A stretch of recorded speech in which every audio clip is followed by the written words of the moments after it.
Assalamualaikum warahmatullahi wabarakatuh. Innal hamdalillah nahmaduhu wa nasta'inuhu wa nastaghfiruh wa na'udzu billahi min syururi anfusina wa min sayyiati a'malina. May yahdihillahu fala mudilla lahu wa may yudlil fala hadiyalah. Asyhadu an la ilaha illallah wahdahu la syarikalah wa asyhadu anna Muhammadan 'abduhu wa rasuluh. Allahumma shalli ala Muhammad wa ala ali Muhammad. Saudaraku yang dirahmati Allah Subhanahu wa taala, kita lanjutkan kajian kita pada kitab Bulughul Maram yang insya Allah saat ini pada kesempatan ini kita akan membahas bab tentang masjid. Kita lanjutkan saja pada hadis yang pertama dari Aisyah radhiyallahu anha. Dia berkata, Rasulullah Shallallahu Alaihi Wasallam memerintahkan untuk mendirikan masjid di kampung-kampung, membersihkan serta memberinya wewangian. Hadis ini sahih ya, dinukilkan oleh Ahmad, Abu Dawud, At-Tirmizi, Ibnu Majah, Ibnu Hibban dan yang lainnya. Jadi hadis ini menunjukkan bahwa disyariatkannya kita untuk membersihkan masjid, dan ini terbagi ke dalam dua macam. Yang pertama, membersihkannya dari kotoran. Ini adalah perkara yang wajib berdasarkan firman Allah, dan sucikanlah rumahku bagi orang-orang yang tawaf dan orang-orang yang beribadah dan orang-orang yang ruku dan sujud. Yang kedua, membersihkannya dari gangguan kotoran selain kotoran najis. Hukum asalnya adalah sunnah. Misalnya dengan memungut kertas yang jatuh, daun yang jatuh, ataupun yang sepertinya. Tetapi jika dikhawatirkan sampah itu menumpuk sehingga menimbulkan bau yang tidak sedap, maka membersihkannya ini menjadi wajib. Kalau di kita Maya, kalau di masjid sekarang karena sudah megah, sudah mewah, daun di sini kita ganti sajalah dengan debu. Jadi ada alat-alatnya juga, alat seperti debu atau alat pel dan lain sebagainya. Nah, lalu kemudian sabda beliau yang mengatakan memberinya wewangian. Nah, ini menunjukkan pada larangan seseorang masuk ke masjid dalam keadaan bau. Jadi penting ya, kita juga yang masuk masjid ini memperhatikan keadaan badan kita, keadaan aroma atau bau badan kita. Kalau sekiranya bau badan kita ini ya, kira-kira tercium oleh orang, maka hendaklah ketika kita ke masjid tersebut menggunakan wewangian. Lebih-lebih pada area yang biasa atau yang menimbulkan bau yang tidak sedap, seperti ketiak kita, ya, bau mulut kita. Oleh karenanya hendaklah kita sikat gigi dulu atau bersiwak sebelum ke masjid atau sebelum melaksanakan sholat. Sebelum kita ke masjid tersebut, kita perhatikan ya pakaian kita. Kita pakai parfum lah, dan pokoknya tidak menimbulkan bau ya, sehingga bau tersebut dapat mengganggu saudara kita yang ada di sebelah kiri dan sebelah kanan kita. Lalu selanjutnya dari Abu Hurairah radhiyallahu anhu, dia berkata, Rasulullah Shallallahu Alaihi Wasallam pernah bersabda, semoga Allah membinasakan orang-orang Yahudi karena mereka telah menjadikan kuburan nabi-nabi mereka sebagai masjid. Ini tidak boleh ya, menjadikan kuburan atau ini larangan menguburkan mayit di area masjid. Di dalam riwayat Bukhari dan Muslim disebutkan dari Aisyah radhiyallahu anha, jika ada orang soleh di kalangan mereka yang meninggal, mereka pun membangun masjid tempat ibadah di atas kuburannya. Dalamnya dinyatakan merekalah seburuk-buruk makhluk. Kita bahas ya syarah hadis ini. Yang pertama, haram hukumnya mengubur jenazah di area masjid. Haram ya, apalagi di dalam masjid tersebut. Itu diharamkan. Demikian pula mendirikan masjid di atas kubur. Hukumnya juga haram. Perbuatan-perbuatan tersebut tergolong dalam dosa besar yang menyebabkan pelakunya berhak memperoleh laknat. Begitu pula apabila seorang membangun masjid dengan tujuan pribadi bahwa dia ingin dimakamkan di situ. Setelah meninggal itu ya ada orang membangun masjid ya khusus ya. Dengan niatan nanti kalau dia meninggal dia ingin dikuburkan di situ. Ini diharamkan. Lalu bagaimana dengan orang berwasiat ketika dia membangun masjid tersebut? Dia berwasiat bahwa nanti ketika dia meninggal, dia dikuburkan di dalam masjid tersebut. Apakah wasiatnya ini boleh dilaksanakan apa tidak? Maka jawabannya tidak boleh melaksanakan wasiat orang tersebut. Kenapa? Karena wasiatnya itu adalah wasiat dalam kemaksiatan kepada Allah Subhanahu wa taala. Lanjut, membangun masjid di atas kuburan atau meletakkan gambar-gambar orang soleh di masjid, termasuk perbuatan orang Yahudi dan Nasrani. Maka orang yang melakukan perbuatan ini berarti telah menyerupai mereka ya, dan berhak mendapatkan azab seperti yang menimpa orang-orang kafir. Ini ya banyak sekali yang kita dapati. Pelaku syirik rela merendahkan diri di sisi makam orang soleh. Mereka bersujud coba di sana. Banyak ya kita lihat di video-video tersebut. Mereka bersujud, minta doa di sana, meminta doa kepada orang yang telah meninggal. Ya, ini bahaya ini. Kita lanjut dari Abu Hurairah radhiyallahu anhu, dia berkata, Rasulullah Shallallahu alaihi wasallam mengirim pasukan berkuda dan mereka pun kembali dengan membawa seorang tawanan. Lalu mereka mengikatnya di salah satu tiang masjid. Hadis ini sahih diriwayatkan oleh Al-Bukhari. Nah, hadis ini menjelaskan dibolehkannya memasukkan orang kafir ke dalam masjid untuk suatu keperluan. Rasulullah Shallallahu alaihi wasallam mengikatnya di dalam masjid agar dia dapat menyaksikan salat kaum muslimin dan merendahkan martabatnya. Karena Sumamah adalah pemuka kaum. Ya. Terbukti Sumamah masuk Islam sesudah beliau membebaskannya. Kita bacakan intisari hadis ini. Hadis ini menunjukkan bahwa bolehnya orang kafir masuk ke masjid, tetapi wajib ada batasannya. Nah, ini ya yang harus digarisbawahi, yaitu adanya maslahat dan tidak terdapat mudorot jika dia masuk ke dalamnya. Ini bukan seperti yang di Masjid Al-Istiqlal itu. Di sini disebutkan bahwa jika orang kafir tersebut adalah arsitek atau ahli bangunan atau memiliki keahlian lainnya. Demikian ini tidak, kalau hal demikian itu tidak mengkampa ya. Apalagi misalkan tidak ada seorang muslim pun ya. Arsitek itu ahli bangunan yang tidak mampu membangun masjid yang megah dan adanya seorang yang kafir, maka insya Allah itu tidak mengapa. Kita lanjutkan dari Abu Hurairah radhiyallahu anhu bahwa Umar radhiyallahu anhu berpapasan dengan Hasan yang sedang menyenandungkan syair dalam masjid. Lalu Umar memandanginya dengan pandangan tidak suka. Lalu kemudian Hasan berkata, dahulu aku menyenandungkannya di masjid ini, sementara di dalamnya hadir orang yang lebih baik daripadamu. Ini ya, Umar tidak suka ketika orang menyenandungkan syair di dalam masjid. Tetapan ini ya, tetapan ditunjukkan bahwa memang benar-benar Umar itu tidak suka. Tetapi Hasan mengatakan dahulu dia juga menyenandungkan syair, di mana di dalamnya itu terdapat orang-orang yang lebih baik daripada Umar. Akhirnya Umar ya tidak menanggapinya, ya diam begitu saja. Kita bacakan intisari dari hadis ini. Yang pertama, dibolehkan menyenandungkan syair di dalam masjid sesuai hadis ini, yaitu berdasarkan persetujuan Nabi Shallallahu alaihi wasallam kepada Hasan radhiyallahu anhu. Akan tetapi pembolehan ini dengan beberapa syarat. Ini dicatat ya. Yang pertama, isi syair tersebut bermanfaat, tidak mengandung kebatilan, tidak mengandung sesuatu hal yang berlebihan, tidak mengandung sesuatu yang memuji Nabi Muhammad terlalu berlebihan.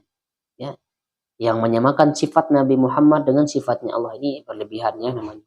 Yang kedua, tidak mengganggu orang yang sedang sholat. Ini yang harus digarisbawahi ya. Tidak mengganggu orang yang berzikir dan tidak mengganggu orang-orang di sekitar masjid. Itu syaratnya.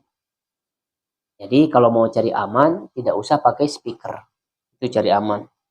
Kenapa? Karena kalau pakai speaker, dikhawatirkannya tetangga-tetangga yang di dekat masjid ini kedatangan tamu, sehingga suaranya tidak kedengeran. Masa aja jerowokannya ada tamu ngobrolnya sambil jerowokan. Mungkin orang tuanya nelpon sehingga tidak kedengeran dan yang lainnya. Itu ya, itu tidak boleh. Yang ketiga, tidak membuat orang-orang tertarik hingga menggerumuninya.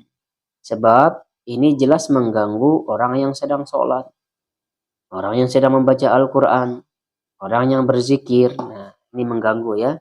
Pertama, ketika orang sedang sholat di dalam masjid tersebut. Ketika orang baca Al-Quran dan yang zikir mereka terganggu. Sebab tujuan dibangunnya masjid tak lain untuk menegakkan sholat dan berzikir kepada Allah Subhanahu wa Ta'ala. Namun di kita mah kebalik, memperbanyak lantunan-lantunan syair, memperbanyak menyenandungkan syair-syair daripada berzikir, daripada membaca Al-Quran, daripada memperbanyak sholat. Ini di kita ini, Masya Allah, luar biasa, ini fitnah akhir zaman. Di samping itu banyak sangat mengganggu sekali, sampai-sampai jam 9 malam, jam setengah 10, bahkan sampai jam 10 malam masih menyenandungkan syair sambil pukul-pukul rebana. Ini kan sangat mengganggu ya tetangga. Coba kalau kita perhatikan, itu sebenarnya hal yang dilarang ya dalam syariat kita. Akan tetapi karena mengikuti hawa nafsu, jadinya dilanjutkan terus, tidak kenal waktu. Kita lanjutkan. Dari Abu Hurairah radhiyallahu an, dia mengatakan Rasulullah sallallahu alaihi wasallam bersabda, siapa saja yang mendengar ada seseorang mencari barangnya yang hilang di dalam masjid dengan mengumumkannya, maka katakanlah, semoga Allah tidak mengembalikannya kepadamu, karena masjid dibangun bukan untuk itu. Masih dari Abu Hurairah ya, bahwasanya Rasulullah sallallahu alaihi wasallam bersabda, jika kalian melihat seseorang berdagang atau dia membeli sesuatu di dalam masjid, maka katakanlah kepadanya, semoga Allah tidak memberikan keuntungan dari perniagaanmu. Ini menunjukkan bahwa larangan berjual beli di dalam masjid. Nah, termasuk ini ya yang zaman sekarang kan zaman modern ini. Berjual beli cukup dengan HP saja. Nah, jadi ketika kita bertransaksi dengan HP kita di dalam masjid, maka itu tidak diperbolehkan. Kalau ingin bertransaksi ya, dengan memakai HP di dalam masjid itu, misalkan ada orderan nih ya, ada orderan nih, ping, nah, bunyi orderannya. Jangan diiyakan di masjid, tapi keluar dulu saja dari masjid tersebut, lalu kemudian diiyakan. Termasuk drive online. Gojek online lah ya, termasuk Gojek. Kalau misalkan dia lagi sholat, dia sedang berzikir, lalu kemudian masuk orderan. Nah, masuk orderan, maka seyogianya dia harus keluar. Ya. Lalu kemudian menerima orderan tersebut. Tidak boleh menerimanya di dalam masjid. Kita lanjut dari Aisyah radhiyallahu anha, dia mengutarakan, saat menderita luka parah pada perang Khandaq, maka Rasulullah sallallahu alaihi wasallam pun mendirikan kemah untuknya agar beliau dapat menjenguknya dari dekat. Nah, hadis di atas menjelaskan bahwa masjid boleh digunakan sebagai tempat merawat orang yang terluka dengan catatan tidak mengganggu aktivitas ibadah di dalamnya, tidak mengotorinya, dan tidak menggunakan secara permanen untuk kegiatan tersebut. Aku menyaksikan Rasulullah SAW menutupi pandanganku pada waktu aku melihat orang-orang Habasyah bermain-main di masjid. Hadis ini sahih ya. Jadi masjid dan berikut pekarangannya boleh saja digunakan sebagai tempat bermain. Akan tetapi dengan beberapa catatan, diantaranya dengan menjaga kenyamanan serta kebersihan masjid tersebut. terutama ini buat anak-anak. Anak-anak diperbolehkan ya untuk datang ke masjid. Ya nama juga anak-anak kan terkadang ya main di masjid. Akan tetapi hal tersebut tidak boleh ya mengganggu orang-orang yang sedang sholat. Kita lanjutkan ya dari Anas radhiyallahu anhu, dia bertutur Rasulullah Shallallahu alaihi wasallam bersabda, tidak terjadi hari kiamat hingga orang-orang saling berbangga dengan masjid. Hadis ini sahih diriwayatkan oleh Abu Dawud. Berbangga-bangga dengan masjid yaitu berbangga-bangga dalam hal bangunannya, berbangga-bangga dengan perhiasannya dan tinggi bangunannya, seperti seorang yang berkata ke temannya, wah masjidku ini lebih bagus daripada masjidmu. Masjid kami lebih bagus dibandingkan dengan masjidmu. Atau bangunan masjid kami lebih bagus daripada bangunanmu. Memang ya, di zaman sekarang banyak di antara kita bangga, manusiawi ya, bangga dengan masjid, di mana masjid tersebut kan dari swadaya masyarakat